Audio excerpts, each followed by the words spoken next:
Hey, it's Lee for On Your Marks Wrestling, and I'm here with a or Wrestling Dontaku, excuse me, review for May 4th, 2018.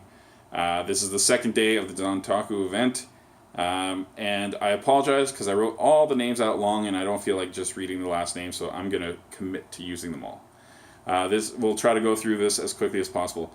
So we have Ryusuke Taguchi, Tiger Mask, and Jushin Thunder Liger versus I think it's Yuji Uemura, Ren Narita, and Shota Umino, who are all young lions.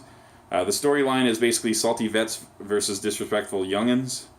Taguchi ends up submitting one of the young lions. I forget which one it was. After the match, Liger attacks Uemura, so it's just more saltiness from the old guys. It's fun. Callis loves it, so it's fun to listen to Don Callis announcing that stuff. Then we have Tomoyuki Oka and Yuji Nagata, who is not a young lion, but Oka is, versus Chase Owens and Yujiro Takahashi, who is with a new girl who is not the Peter Rabbit girl. And they really kind of talked her down, but I was like, she's all right looking. There's nothing wrong with her. The new girl can't dance, though. I made that note right here. She cannot dance. She's dancing to music that's not playing. Nagata is in control, and then Oka begs to be tagged in. So it's like the old guy's got it under control. The young guy really wants in, and soon after loses the advantage. There's a jewel heist by Owens and Nagata breaks the pin, but Owens hits a package pile driver and gets the win. Lots of pile drivers in New Japan Pro Wrestling. Then it's Shoyo and Rocky Romero from Roppongi 3K versus Taka Michinoku. So he's actually in this match instead of on the sidelines. Tai Chi and Takahashi Iizuka. Roppongi 3K are attacked before the match again. There's a multi dive spot, multi bite spot with Iizuka. So Iizuka's whole thing is that he's crazy and he just kind of walks through the crowd and then bites people. That's all he's got, and then he's got a metal glove. Michinoku with a beautiful jumping side kick and then a super kick. It was the jumping side kick was cool. There's a ref bump, and as a result, Iizuka tries to use his iron glove, but he's thwarted. And then Yo and Sho hit the 3K on Michinoku, and they get the win. So that's 2 days in a row that Roppongi 3K get the better of him. Then we have Toa Hanare and Togi Makabe versus Toriyano and Tomohiro Ishii. It's a pretty forgettable match. There's a release Samoan drop by Hanare, which I don't know if it was intentional, but he landed on Ishii and it looked great. It kind of just threw him back a little bit. Yano slingshots Hanare into the exposed turnbuckle, and Ishii superplexes him for a near fall, excuse me. And Hanare hits a spear, slash the running Uranagi, but he doesn't get the pin. And then Ishii hits a brainbuster and gets the win over Hanare and Makabe. The storyline from here was Hanare couldn't let go of his feud with Ishii, and Ishii keeps getting the better of him, and it keeps happening here. So then we have Michael Elgin, David Finlay, and Juice Robinson. So they had tagged yesterday in a 5-man, now it's 3-man, versus Yoshihashi, Jay White, and Haruki Goto. It's a meh match until Jay White low bridges Robinson and crotches him on a post. Elgin has a really nice big guy that can move type sequence. There's a point where Goto goes to do a cool spinning heel kick onto Elgin in the corner, and Elgin actually catches him and walks out and gives him a backbreaker. I thought that looked really cool. There's a really, really nice pump handle Death Valley driver-like move onto White for a near fall. Then that's by Elgin again. Then there's a press by Elgin onto Robinson's knee. So Robinson just puts out his knee and Elgin throws the guy onto him. And there's a top rope European uppercut by Finlay on Yoshihashi. Yoshihashi hits Karma, which is a pump handle side package slam thing. It's hard to explain. And then I believe that's how they get the win. And then Taichi attacks, I don't know why I didn't write for the win or for the pin. Taichi attacks Goto with a mic stand after the match. Taichi's been trying to get a match with Goto for his Neverweight Championship. Then White tries to attack Robinson, but he's thwarted on that try, so it doesn't work out. He just kind of points to his head, but to cover his embarrassment, I suppose. I don't know. Let's flip the page. Last page. Ready to go. All right. So we have Hiromu Takahashi, Bushi, Sanada, Evil, and Tetsuya Naito. So it's pretty much the same thing as yesterday. Versus El Desperado, Yoshinobu Kanemaru, David Boy Smith Jr., Lance Archer, and Minoru Suzuki. We have another pre-match attack by Suzuki-gun, so it's the same thing that happened yesterday. Bushi is beaten up for the first 5 minutes of the match, so it's pretty much only him in the ring. Then there's a multi-man attack on Takahashi with a pin broken up by Naito. There's a kind of... Excuse me, I'm suppressing a sneeze right now. There's a multi-submission kind of handoff spot where they have... It's like, I have a sleeper on you, but now you have an ankle lock on me and all this stuff. That's fine. Some dives leave pretty much only Evil and Naito and Kanemaru in the ring. Naito ends up hitting Destino for the win. On the way out of the ring, or on the way back to the back, Naito is attacked by a fan. The fan keeps beating him up, eventually gets him in the ring, and then it's revealed to be Chris Jericho. He has a bit of trouble getting his mask off, but it's still a cool spot. So the crowd goes nuts at seeing Jericho. Jericho lands a code breaker. Then he hits Naito with the ring bell, and Naito is completely bloody and lying on the floor. And Naito, at the end of it, so Jericho kind of leaves, and Naito's in a bloody mess, and the paramedics are in there, and they try to put him on a backboard for a stretcher, and Naito ends up throwing the backboard into, I don't know if it was into the crowd or into the aisle. It seemed a little dangerous, but it made him look like the cool guy who's like, he's tough and he doesn't want to be treated with kid gloves. I liked it. So then we have Tagaloa, Tamatanga, Fale, Kota Ibushi, and Kenny Omega versus the Bucks, Marty Scurll, Hangman Page, and Cody. So again, it's Bullet Club versus Bullet Club. And so we have Omega who throws the shirt into the crowd, and Cody runs out to the person who received the shirt and yanks it away from her. I thought that's a good spot. Just good heel stuff. Neither Scurll nor Cody really wants to face Fale, so Scurll basically recreates his same opening as last time. The Bucks and the Tongans have a mutual respect spot where they don't want to do anything too crazy. And then they do some cool tandem moves and counters. Ibushi lands a standing corkscrew moonsault on Cody. Look, just beautiful. That guy's amazing. Matt Jackson doesn't want to take on a downed Ibushi, so Ibushi's kind of vulnerable, and Jackson's like, no, I'm not going to do it. Then I wrote that the Golden Lovers and the Young Bucks have a stalemate face-off kind of deal where they just face each other and they talk, but they don't actually do anything. Then Ibushi hits a Golden Triangle, which is just basically he jumps over the top rope to the outside second turnbuckle and does a backflip onto opponents. It looks really cool. Fale starts climbing for a dive, and crowd's going nuts seeing Fale going to the top rope. Scurll goes to hit him with an umbrella while he's on the second rope, but then Fale kind of turns around and Scurll backs off a little bit. The Bucks manage to super kick Fale, and Scurll is basically goes and tries to do a slam on Fale, but he can't do it, and Fale just crushes him. And that's how he loses the match. He gets crushed by Fale, and Fale gets the pin on him. Omega ends up chasing Cody out of the arena or out of the ring area.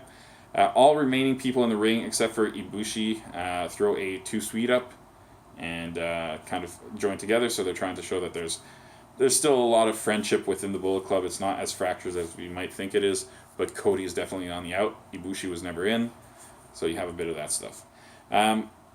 Then we have Will Ospreay versus Kushida for the junior heavyweight championship. This is like all Osprey matches are really hard to write notes for because there's so many amazing things, but Kushida is equally amazing in this match. So Kushida at one point tosses Osprey's legs at Red Shoes, who catches the legs and holds them there while Kushida goes and kicks Osprey. So it's a cool little kind of assist from the ref there. Kushida catches Osprey midair in an armbar on the outside, so Osprey jumps off of the barricade and he just catches him in an armbar and starts wrenching on it. And that becomes a storyline of the match, is just that Kushida keeps attacking the shoulder of Osprey, shoulder, neck, and arm. There are some old school headlocks with the handstand and landing thing. Hadn't seen that in a long time. It's cool. Osprey spins Kushida and drops him into a knee. So basically, it almost looked like a code breakery F5e Ushiguro. I don't even know how to say it. It was cool. I'd never seen the move. There's a point where Kushida gets trapped in the corner with his head kind of against the top turnbuckle, and he eats just a bunch of super kicks, and then Osprey hits an inverted 450 on him. He only gets a near fall out of that. That move should finish everybody. He tries to do an Os cutter. Excuse me. But Kushida converts it into a submission. I believe it's his actual finishing submission, or one of his. I think they might have said hoverboard hold. I don't know. It looked like a hammerlock with his leg over his head. Osprey hits a forward Spanish fly DDT thing, I wrote, and Kushida lands right on his head.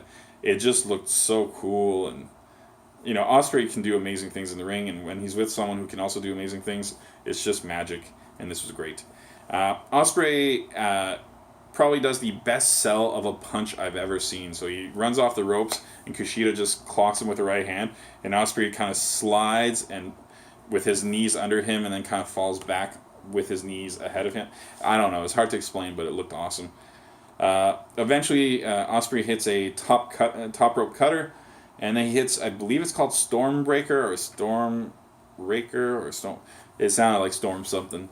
And he retains his championship with that. Really, really good match. Fun to watch. So then we have, while Osprey's practically dead in the ring, having won the match, Tama Tonga comes out and he starts cutting a promo. And he calls out Bone Soldier. And Bone Soldier comes into the ring. And he hits Osprey with a cool-looking Codebreaker thing. It's not exactly Codebreaker, but it's close. And then he reveals that he's actually Taiji Ishimori, who I believe was not the original Bone Soldier. So I think they made a point of saying the new Bone Soldier. Taiji Ishimori, for people who watch New Japan but don't watch anything else, I suppose. I don't know if he's ever been in New Japan. I know he was in Pro Wrestling. Is it Pro Wrestling Noah? But he was most recently in Impact, and he's kind of this very, very muscular little guy who's extremely quick. He's a good high flyer. He can tumble pretty well. Doesn't have much of a personality, and it seems like even in Japanese he doesn't seem to have much of a personality. But it's still a cool reveal. It's something to add, right? Then we have Kazuchika Okada versus Hiroshi Tanahashi. So this is the whole Okada defending for trying to beat Tanahashi in terms of how many times he's defended, I believe. It's very technically sound with a little bit of outside stuff early on. I started writing a little bit more notes moving forward. So then we have Okada with a really nice top rope elbow. Okada is doing the Rainmaker pose, and Tanahashi gets right back up and stands up right in his face. I thought that was really good drama. There's a lot of good storytelling in this, even if it wasn't just through moves. And I thought that was great. There's a high fly flow to the outside by Tanahashi, which was the best I've ever seen him hit, and I've only been watching New Japan for maybe 2 years, and really seriously only for a couple months. But I thought it was the most pretty high five flow I've ever seen. Then Okada hits a tombstone on the outside. There's a high five flow that misses. There's Oh yeah, Tanahashi goes to get a tombstone on Okada. He's not in the best position, so he kind of goes against the ropes, uses the ropes to pick him up a little bit more and make sure it's a safe tombstone. Hits his tombstone, and then he hits a high five float to the back. And instead of pinning him, he goes back up to the top to try another proper high five flow. And at that point, Okada gets his knees up. Um, he Okada misses 2 Rainmakers in a row. And we get a cool sequence of signature moves. So Okada hits a beautiful drop kick, and Tanahashi hits a sling blade, and just they hit all their kind of classic moves. There's another missed Rainmaker, and Tanahashi lands his own. So Tanahashi's now used 2 of Okada's big moves on him. But interestingly, at this point, Okada kicks out at 1. So basically, he's showing like, you don't do that move as well as I do. I'm going to show you that. I like the kick out at 1. I thought it added some good drama. Earlier, Tanahashi had kicked out at 1 too on a move that should have kind of kept him down for 2 at least. And it was more good drama on that front. He got back up in his face and stuff like that. Eventually, Okada tries more Rainmakers, keeps getting slapped in the face, but eventually he finally does hit his last Rainmaker, and he gets the win. After the match, he cuts a promo. He says there's 3 things he's going to mention. First one is that Tanahashi is tough. Basically gives credit to Tanahashi as a great opponent. The second thing is that he mentions that this is his 12th defense. And then the third question was, who's next? And he kind of mentions a bunch of the people that he's already beaten. But then he calls out Omega and says he wants to face him in a no time limit match in Osaka. Because they're now 1-1-1 so far. He says we can't stay on that tie. And Omega comes out, and Omega says, we should make it a 2 out of 3 falls match. So that's going to be a huge match that's likely going to go well over an hour. And I think nobody's going to complain about that because of their previous matches. So this night obviously had more storyline stuff going. The Chris Jericho reveal is great. The announcement of the Okada number 4 is great. The Ospreay Kushida match I thought was very, very good. And even the reveal of Bone Soldier, I keep wanting to call him Bone Breaker, is cool stuff. So overall, a better night of wrestling. Didn't feel quite as long. I would go ahead and say it wasn't life-changing, but I would say it was more of an 8.5 out of 10. Yeah, I'm feeling good with 8.5 out of 10.